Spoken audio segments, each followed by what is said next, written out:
What's going on then, ladies and gentlemen? Welcome back to another video here on the channel on FIFA Analyst. And today we're bringing you another custom tactics and full game plans. We did one 2 to 3 weeks ago. Very similar to kind of what we've got and what we've been lining up, but just a little bit of tweaks on a couple of things. So we're going to go through, talk you through that today, as it always is with custom tactics and game plans. You guys need to find what works for you. What works for me, what works for you might not be the same. So make some tweaks. I've done videos on how to create your own custom tactics and what everything means and the understanding behind everything. So just pay attention to that and have a watch that video if you haven't already. What I need you to do though, if you do enjoy this one, please do give it a like and subscribe to the channel if you are new. Do use code FIFA Analyst at checkout. We have released the new Neon Punch flavor today as of the time of you seeing this video. And have a look at that over on Sneak if you guys are interested. So then, before I go into it, as I always have to with these custom tactics, we start in the 4-5-1 formation. We don't use this as our formation. This is just purely for chemistry purposes.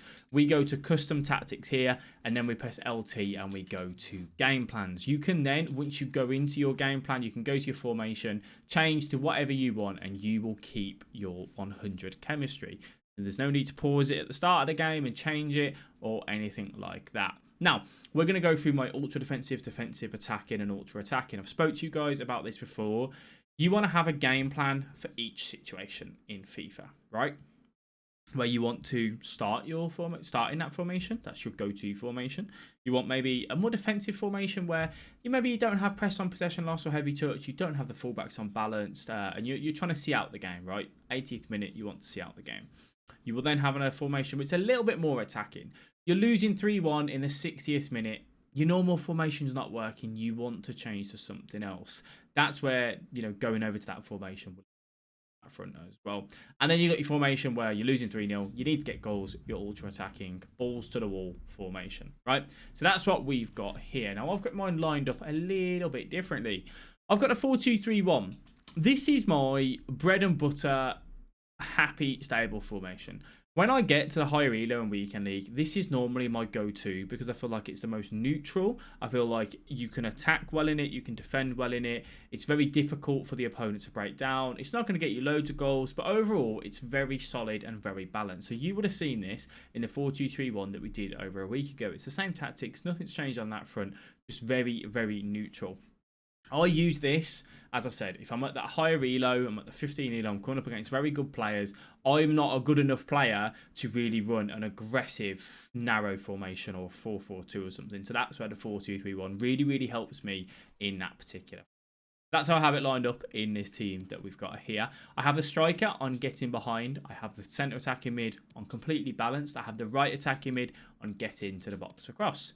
For the centre defensive mid, you're more defensive-minded midfielder, cut passing lanes, stay back while attacking, cover centre. I'd always recommend having one CDM on stay back, one CDM on balance. If you have them both on stay back, you have no way to recycle the ball on the edge of the box. So definitely have one unbalanced, which is what I do here, and you should be on cover centre. And then for my fullbacks, have them on stay back while attacking. I use my fullbacks a lot myself. I initiate them to get on the runs. I send them on a run forward. And that's how I kind of use a 4-2-3-1. As I said, we've done in-depth videos on how to play this formation if you wanted to give that a watch. Now the 4-4-2, I pulled this back into my tactics because I felt like I was missing a two-striker formation but still had width in it. So we're going to go on to the next formation in a minute, but I feel like this here is still a very, very solid. I personally think I get asked this all the time. What's the best formation on the game? For most people, anything with two strikers is going to be your best friend. It's so easy. It's so much easier to score goals with two strikers than it is with one, right? That centre attacking mid into that striker is much harder to score than just the two strikers playing off each other. It's very easy to hit on the counter. So a 4-4-2 or the 4-4-2 second variation might be the one that you choose to go for. These are the tactics that I run. Pressure on heavy touch, 4 width, 5 depth, long ball, 6 width, and 5 players in box. Now, a lot of the people, not a lot of people, I get some comments in the YouTube comments saying that you don't run these tactics. You lower the depth to 2. Stop lying. Tell everyone the truth. You can come over to the Facebook stream. You can watch it live if you wanted to see me running these exact tactics because nothing changed on there. For me, myself, I don't like sitting deep. I don't like having my defensive deep when the opponent has the ball. I feel like it invites loads of pressure. The game does naturally sit you back anyway, but I don't want to just really put too much pressure on myself. Like, I don't want him to just be able to pass it around freely. I quite like to be quite aggressive in defense, which is why I run a higher depth. You, on the other hand, you might not prefer that. So you do you on that front. The instructions in the 4-4-2. I have getting behind on Ronaldo. I have balanced on Dybala. If I had, say, an Mbappe and a Ronaldo here, or an Mbappe and a Rashford, or whatever it may be, I'd probably run them both on getting behind. Dybala doesn't really suit that getting behind role, so he doesn't go on there. Right mid and left mid, I have them completely balanced. Nothing changed on that front. Again, the one CDM on stay back while attacking, the other one on balance. And then for the fullbacks, stay back while attacking. This is the formation that if I feel... I start in the 4-2-3-1 at the Haido, as I said, but if I wanted to just, if I was maybe 5 games in a weekend league, this would probably be one of my go-tos, a 4-4-2. Now, you saw this formation a few days ago, the 4-3-1-2. We're going to have a live walkthrough of this as well over the weekend for you, so come back onto the YouTube channel for that. And the 4-3-1-2 at the minute is very strong. I had a conversation with a gentleman who watches the streams and is part of the Analyst Academy regarding the press on possession loss, or after possession loss. It doesn't seem to drain stamina. No, it doesn't. You're completely right. The reason for that is that nowadays people have got such good teams, better teams, with these new cards that have better stamina. Running press on possession loss just takes away the stamina drain on it, really, because you've got better players. You've got players now with 88, 89, 90 stamina on pretty much across the board. You might need to make a couple of changes around the 60th, 70th minute, but other than that, running press on possession loss goes unpunished in terms of stamina sense. Obviously, it does leave your players out of position. It is very aggressive. But yeah, you definitely don't get the stamina loss on it, which is why it's so strong at the minute, because the game doesn't really allow you to press manually. You need the AI control pressing, which I don't like to say, but that's what you kind of need. And that's where the press on possession loss comes in as kind of your best friend. I use fast build up on this. That's just personal preference. You can go long ball or you can go balanced here, however you want it. And a high players in box, because we are looking at overloading through the middle, sending so many men forward, making it really difficult for the opponent to kind of get out and get into those areas. So for this, you want to run getting behind on both strikers. You just want them to be available for the through balls, the quick counter at all times. The cam, I run on stay forward. The centre defensive mid in the middle on stay back while attacking, cover centre. And then the left CM and the right CM I have on cover wing. If you feel like there's too many gaps in the middle, move these guys to cover centre and that'll be better for you.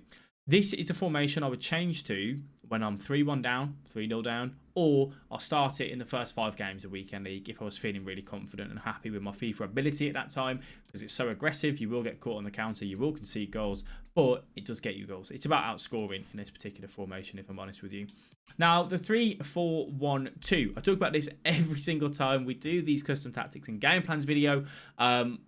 I run this, it's a staple in my one. It's an ultra attacking formation. I'm 3-0 down, 4-0 down. I need goals. You guys have seen me get so many comebacks with this particular formation. I absolutely love it. I think it's a great formation. I think it does so much. It leaves you open, absolutely, 100%, but you're not bothered about conceding at the minute. You're just bothered about getting goals. You need to put the pressure on the opponent, get 2 quick goals, and then you can change back to a normal 4-4-2 or something like that. But it is a really, really good formation. You might see here, you don't have a 5-3-2, you don't have a 5 at the back, Mr. Analyst. Honestly, I don't know. The 5-3-2, I feel like is very good. It gives you a lot of options in attack. I personally don't enjoy it massively because I like the 4-2-3-1 in the hold-up play, in the possession and dictating the game and being a controller game. That suits me really well. And the 4-4-2 is very good for 2 strikers working really well. The 5-3-2 has a very unique play style. Every man and their dog is playing at the minute, so I actually prefer using something else because then I can counter the 5-3-2. I don't like the 5-3-2 into the 5-3-2 matchup. I feel like it's very stale. I feel like it's very difficult to really do too much. So I prefer, especially when they're both running joining the attack on the fullbacks, I prefer running these into those formations, if that makes sense. So if you have any questions on the custom tactics and the game plans, that's what I run at the minute. All I ask you to do, when you're looking at these videos, when you're looking at mine, you're looking at others, is just take bits and bobs. What you think, oh yeah, that suits me, that suits my playstyle. If you look at that and go, I don't suit any of that, then don't use them. You make your own mind and you change to whatever you think is suitable. But yeah, that is going to be it for the video. If you guys have enjoyed, please do leave a like and subscribe to the channel. If you are new, let me know what you thought down below in the comment section. What formation are you guys running at the minute as well? Pop that down in the comment section. Thank you all very much for chilling, and I'll catch you guys in the next video. Bye bye.